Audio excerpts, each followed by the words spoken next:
What's up, future shred lords? Welcome back. Death to the fingers. I've decided to simplify this lesson down. I made it yesterday, but it was just way too complex, so I've decided to keep it a little bit more realistic. So I'm going to break it down into sections here. Essentially, I was just making up a chord progression, and of course, the first thing is you have to actually sort of, be like, okay, I have to be the person to make these decisions. You don't go looking on the internet. You don't try to adapt over another chord progression. You think about a key, in this case, C major. You take its chords. There's the 1 chord, right? There's the 4 chord.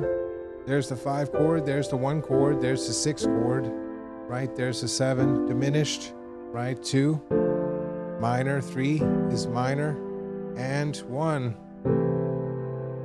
Right there, in this case, with me factoring in that juicy 6. That's the other one, is these extensions 1, 3, 5, 7, right? Then you've got 9, of course, jumping up to the 11, or maybe the sharp 11, and to the 13, right? So again, you can sort of see me go through this if I just hold this sort of 5th in the bass here, okay? There's C and G. That's a power chord on the guitar. That's basically a 5th on the piano. It's a 5th on the guitar too, obviously. Right, the thing is I can now start climbing up, right? I can use this E minor over top of the C5 bass. I can use the G major over the C5 bass. Now here's the situation. As soon as I go to diminished, it's going to sound terrible. But if I go to B major, not so bad. It's not great. Maybe if I spread it out here, that's a lot better, right? So that's where this alteration really comes in. And of course, analyzing these things, you're like, okay, in this case, we're talking about C major. And then we have basically this D major chord.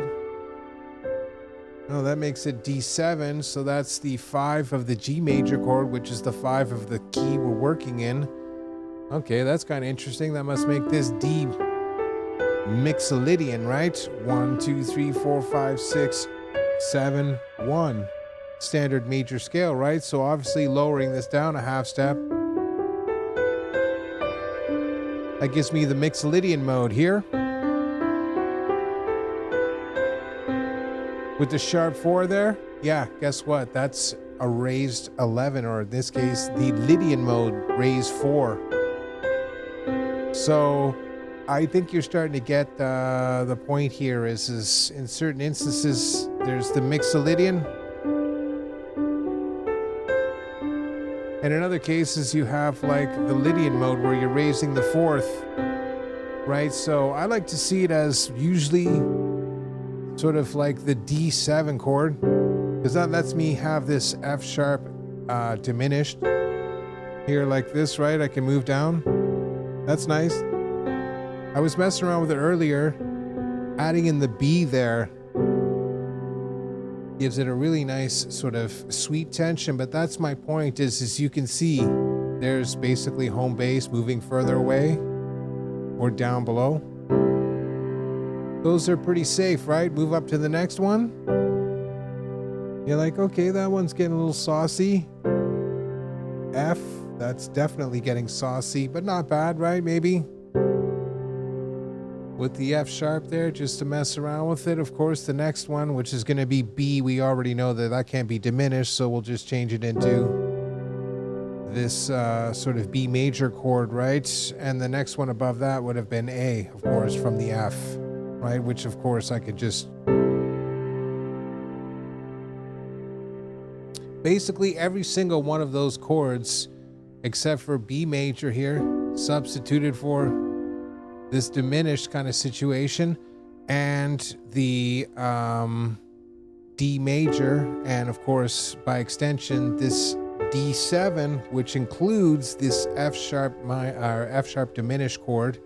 And again, you can see that here when you just do the standard C major stuff, right? Just going up in G major, you can see that it stacks on top of this B diminished.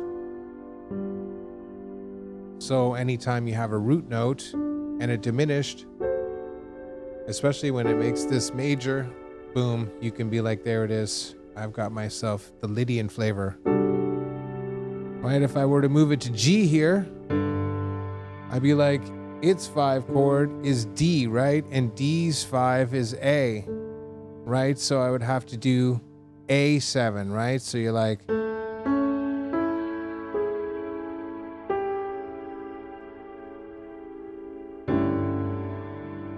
so now I've got the G Lydian chord. Okay, so that's how that works. Assume you wanted to do it in a different key altogether, like say you're doing B here.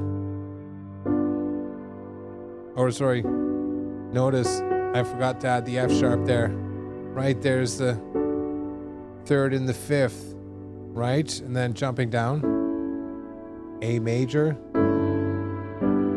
That's me transcribing the exact same thing I just did here in C major. So these things are universal. They kind of spread across all borders. So don't get too locked in to be like, oh, it's just this one particular key or something else. Try to envision how you can manipulate. You're like, this is the 1 chord. So in this case, I'm like, I want to create like a little journey by going from the E minor to the G major to this D major, all sympathetic keys to the C before ending on C major, which is going to set me up obviously to go to the G major. And I'm like, doing that obviously is going to kill the momentum. So I want to now factor in this E, because that gives me E minor 7, which of course is part of the G major, right? And then I just extend out this G major. From there, I can move down, of course, from here. Now look, in this case, what I'm doing is a sneaky little trick with the bass. I'm playing A minor here, and then I'm playing A minor 7 by moving that last note down a whole step, right? And what I'm doing in the bass here is moving from this D minor 9, there's 1, 3, 5, 7, 9. Of course, with the A there, that would just be another 5th stacked on top. But it sets up the voice leading, right, for me to now go down to this next position where I can play the F5 and really take it off there, right? And this is a perfect opportunity now to jump into the F minor. And that lets me now get into G major. Okay, now the reason I'm using this F sharp minor here, or I should say the F minor, sorry, I'm getting confused there from the earlier section.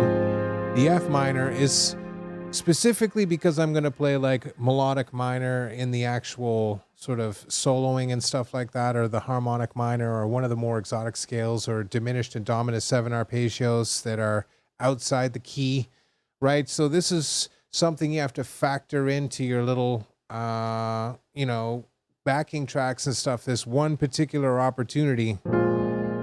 That's cool, but no.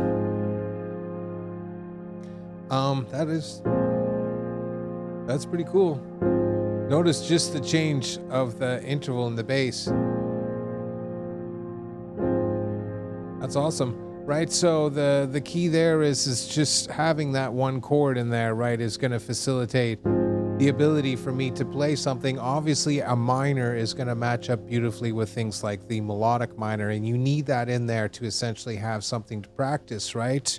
So again, I'm moving from C over E minor to the G to the D major down to the root. That's the first little section. Then I'm going to jump up here and I'm going to play G major, but I'm going to convert it into basically a sympathetic chord, E minor 7. Then I'm going to jump down here, D minor 9, right, which is basically this A minor triad with this D minor 3rd in the bass, right? Then that lets me jump down to the F5 and A minor 7 properly, right? That lets me now jump into F minor. Voice leading here, that A sharp pulls down now for me to jump into the G major. That's why those chords sound so good together, right? From there, I can now jump up again, A over the F.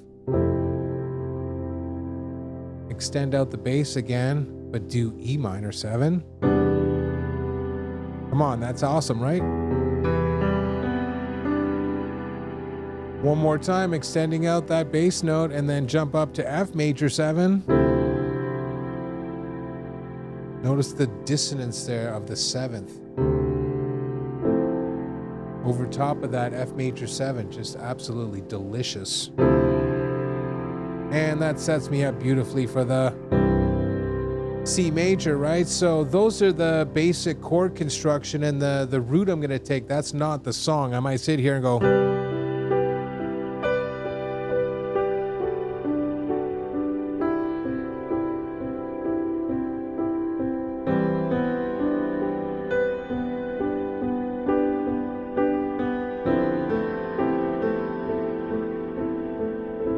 Right, so you could do something like that. I'm not going to. I'm going to turn it into something a little bit more 80s and modern and all that good stuff to show you that you don't just have to basically play the boring stuff or it gets lame.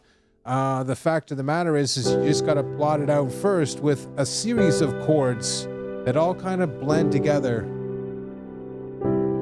In this case, all movements encompassing the one chord. Just to get me right there, I've created this little movement, right? And then, of course, jumping into the G, which gives me E minor 7 in this case, down to the D minor 9 or D minor 11's a killer one. Obviously, that's going to give me, of course, into the F over A minor 7. This is one of my favorite chords.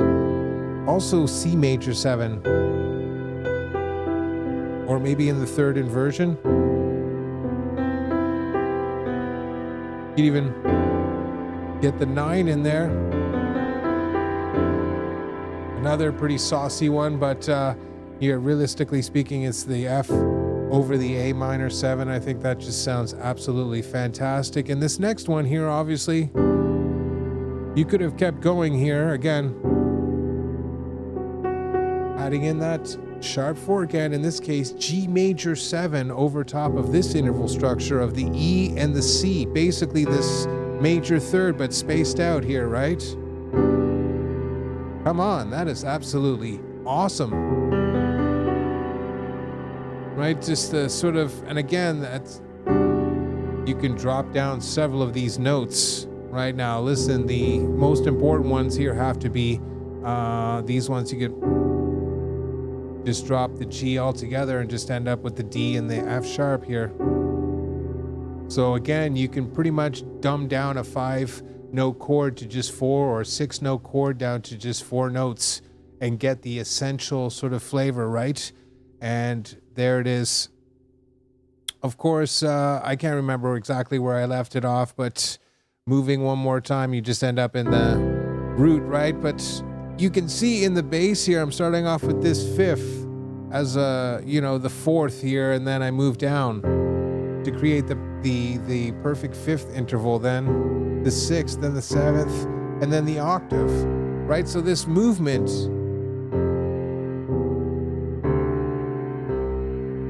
very important, obviously, and then me moving the chords around here initially. Come on, that's with the 6th there in the G major. Right, so there's that one. Moving up here to the A minor 7 over the F5, right? Of course, jumping down here. That's E minor 7 over this major interval. That's basically C major 9. See that? But I'm spreading out the interval way low here and grabbing the 9 up here. Just absolutely fantastic chord. Jump up one more time here to get the F major 7. And realistically, I don't know, that one there sort of sounds better on the top there. Of course, you could do it again. That's another nice version. And of course,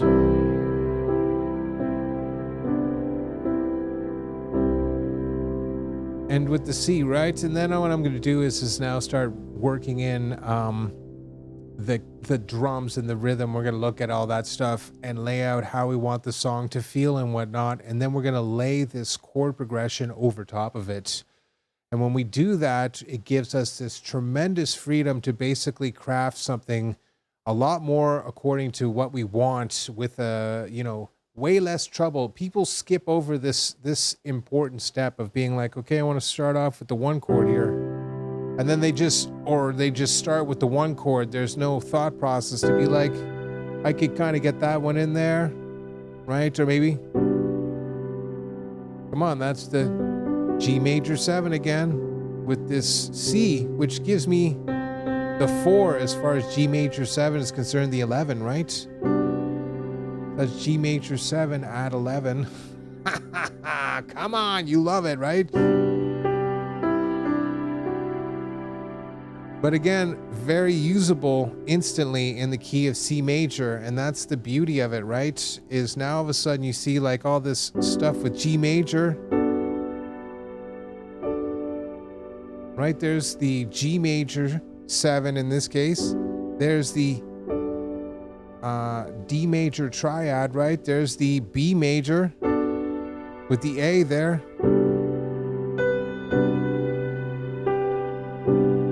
Even better there, again with the 5th.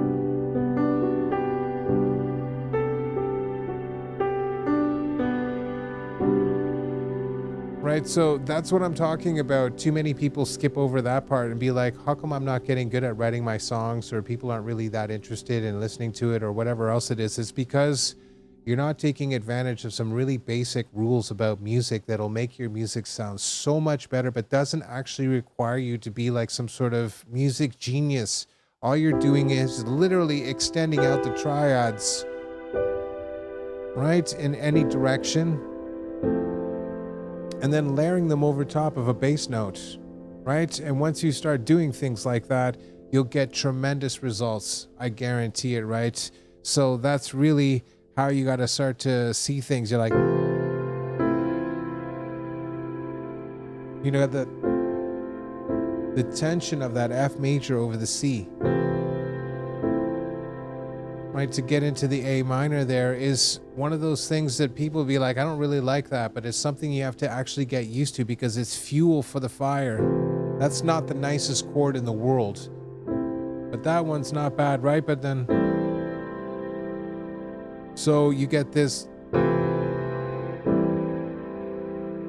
like, you know, opposing motions and stuff like that. But again, it's the just sort of seeing you're like, oh, I'm not going to play just the C major. I'm going to play this C5 to get the A there, or A minor 7 going on, right? And you might be like,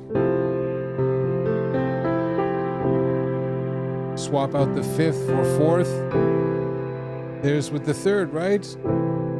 Start putting them on the bottom, right? You got a 5 down here. There's the 4. And there's the 3. So I think you get the idea. I've got the 3rd going this way, the 4th going this way, and the 5th going up, right? So that's E, F, and G. So I can do when G's the lowest note, when F's the lowest note, and when E's the lowest note, and just maintain that C note. And then, of course, just play any number of them there, right? So when I'm doing that, that gives me a lot more tension, right? So in this case, maybe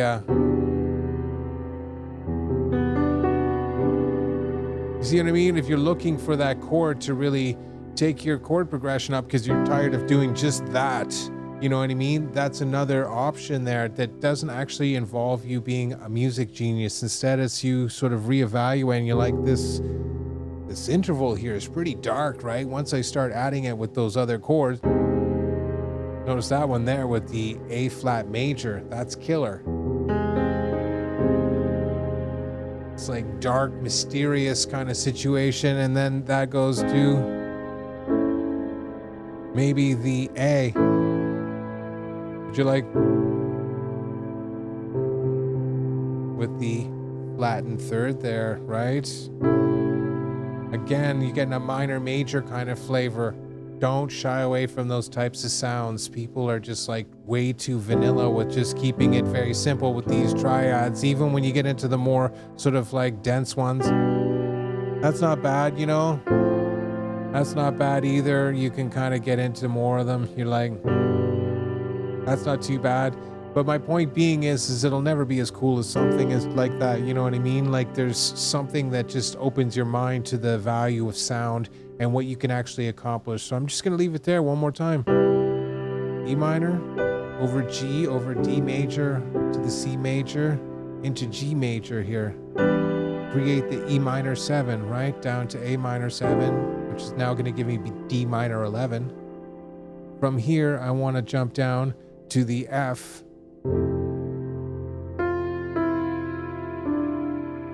F minor. G. Then I'm going to move up to A while I move down to F.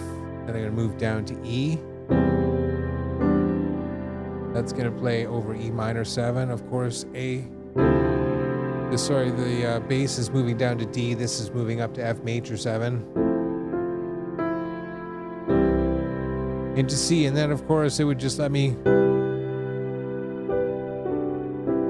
repeat again, right? And I can have a part A and a part B, and I can do bridges, and I can do pre-choruses and all this other good stuff to sort of change it up. But there's the main chunk, and we're going to take that and we're going to craft it further. So if you want to keep up, I'm going to put these in the description below as chord charts. See if you can't just start going through and making sense of how to get some of these chords onto the guitar, and then we'll see how you pair up when I do it. And you'll be like, oh, damn, check that out. That's pretty cool. And we'll compare notes. Thanks so much for joining me. I appreciate every single one of you. And I wish you all the best. Remember, think outside the box is one of the best things you could do. And never, never, never go for like the canned stuff or, you know, the paint by numbers. Instead, expand your mind and just use simple logic by extending out the chord range, I should say. Chord range, nice. The chord range. You can really improve the quality and tone. And then, of course, as the last thing, you should definitely be like, oh, that's the C major 9 flavor. That's the C major 7 flavor. That's just the C major triad flavor, right? That's the first inversion. Oh, look. Factoring in there as a major 7 kind of situation, right? Again, another situation there. It's a little bit different. That's G sus4 there. So another good one, G major 7. Right, so good times had by all kind of situation, and then just keep practicing putting them together and then move to a different key, whether it's major or minor, and repeat the process. We'll see you in the next one.